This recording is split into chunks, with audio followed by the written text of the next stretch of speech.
Hi நண்பர்களே, நம்ம இப்போ என்ன பண்ண போகிறோம்னு பார்த்தோம்னா கத்திரிக்காய் தேங்காய் பால் குழம்பு தாங்க பண்ண போகிறோம். சூப்பரான டேஸ்ட்டில் ஈஸியாக குயிக்காக பண்ணலாங்க. அப்படியே சூப்பர் டேஸ்ட்டில் இருக்குங்க இந்த ரெசிபி. இப்போ வாங்க நம்ம கத்திரிக்காய் தேங்காய் பால் கிரேவி செய்யலாம். அதுக்கு அடுப்பில் ஒரு பாத்திரம் வச்சுக்கோங்க. பாத்திரம் வச்சுட்டு பாத்திரம் சூடானதுக்கப்புறம் தேவையான அளவு ஆயில் ஊற்றிக்கலாம். ஆயில் ஊற்றிட்டு ஆயில் சூடானதுக்கப்புறம் கடுகு உளுந்தம் பருப்பு ஒரு 1/2 ஸ்பூன் அளவு சேர்த்துக்கோங்க. சேர்த்துட்டு 1 ஸ்பூன் கடலைப்பருப்பு, ஒரு ஸ்பூன் சீரகம், ஒரு 1/4 டீஸ்பூன் அளவு வெந்தயம், 2 கொத்து கருவேப்பில், ஒரு 6 எழுப்பில் வெள்ளைப்பூடு சின்ன சின்னதாக கட் பண்ணி சேர்த்துக்கோங்க. சேர்த்துட்டு தேவையான அளவு சின்ன வெங்காயம் எடுத்து பேஸ்ட் பண்ணி வச்சுருக்கிறேன், அதையும் சேர்த்துக்கலாம். சேர்த்துட்டு வெங்காயம் நல்லா பச்சை வாசனை போகிற அளவுக்கு நல்லா மிக்ஸ் பண்ணி விட்டு நல்லா வணக்கி விட்டுக்கோங்க. நல்லா பச்சை வாசனை போகிற அளவுக்கு நல்லா வணக்கிட்டு இப்போ வந்து நம்ம 2 தக்காளி சேர்த்துக்கலாங்க. 2 தக்காளி பேஸ்ட் பண்ணி வச்சுருக்கிறேன், அதையும் சேர்த்துக்கோங்க. சேர்த்துட்டு நல்லா மிக்ஸ் பண்ணி விட்டு நல்லா பச்சை வாசனை போகிற அளவுக்கு நல்லா மிக்ஸ் பண்ணி விட்டு நல்லா வணக்கி விட்டுக்கோங்க. நல்லா வணக்கிறதுல தாங்க இந்த குழம்பு டேஸ்ட்டே. நல்லா மிக்ஸ் பண்ணி விட்டு நல்லா பச்சை வாசனை போகிற அளவுக்கு நல்லா வணக்கிக்கலாம். நல்லா வணக்கிட்டு இப்போ மசாலா ஐட்டம் சேர்த்துக்கலாம். ஒரு 1/2 ஸ்பூன் மஞ்சத்தூள், ஒரு 2 ஸ்பூன் மிளகாய்த்தூள், 2 ஸ்பூன் மல்லித்தூள், இதெல்லாம் சேர்த்துக்கோங்க. சேர்த்துட்டு மசாலா எல்லாமே நல்லா மிக்ஸ் பண்ணி விட்டு நல்லா வணக்கி விட்டுக்கோங்க. நல்லா மசாலா எல்லாமே நல்லா மிக்ஸ் பண்ணி விட்டு நல்லா வணக்கி விட்டுட்டு இப்போ வந்து நம்ம காய்கறி எல்லாம் சேர்த்துக்கலாங்க.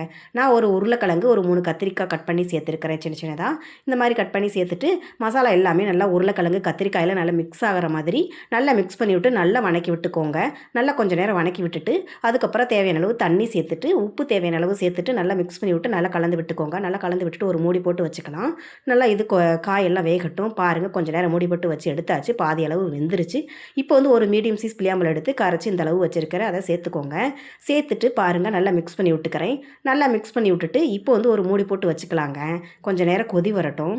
பாருங்கள், ஒரு மூடி போட்டு கொஞ்சம் நேரம் வச்சு எடுத்தாச்சு. நல்லா கொதி வந்துருச்சு. இப்போ வந்து தேங்காய் வந்து தேவையான அளவு எடுத்து பேஸ்ட் பண்ணி வச்சுருக்கிறேன், அதை சேர்த்துட்டு கொஞ்சமாக தண்ணி சேர்த்துக்கோங்க. தண்ணி சேர்த்துட்டு நல்லா மிக்ஸ் பண்ணி விட்டு நல்லா கலந்து விட்டுக்கோங்க. பாருங்கள், நல்லா மிக்ஸ் பண்ணி விட்டு நல்லா கலந்து விட்டாச்சு. இப்போ வந்து நம்ம குழம்பு வந்து கொஞ்சம் நேரம் கொதி வரட்டும். ஒரு மூடி போட்டு வச்சுக்கலாம் கொஞ்சம் நேரம். பாருங்கள், கொஞ்சம் நேரம் மூடி போட்டு வச்சு எடுத்தாச்சு. நல்லா கொதி வந்துருச்சு. இப்போ அடுப்பு ஆஃப் பண்ணிவிட்டு நம்ம மல்லித்தலையை தூவி விட்டுக்கலாங்க. மல்லித்தலையை தூவி விட்டுட்டு நல்லா மிக்ஸ் பண்ணி விட்டு நல்லா கலந்து விட்டுக்கோங்க. அவ்வளோதாங்க, தேங்காய் பால் கத்திரிக்காய் கிரேவி குழம்புன்னு சொல்லலாம், கிரேவின்னு சொல்லலாம். அந்த மாதிரி தான் நம்ம செஞ்சுருக்கோம். நீங்கள் தண்ணி மாதிரி வேணும்னா இன்னும் கொஞ்சம் தண்ணி சேர்த்துக்கலாம். நம்ம கிரேவி மாதிரி செஞ்சால் நல்லா இருக்கணும்னு செஞ்சேன். சூப்பர் டேஸ்ட்டில் இருக்குது. நீங்களும் வீட்டில் இது மாதிரி ட்ரை பண்ணி பாருங்கள். ட்ரை பண்ணி பார்த்துட்டு எப்படி இருந்துச்சுன்னு கமெண்ட் பாக்ஸில் கமெண்ட் பண்ணுங்கள் நண்பர்களே.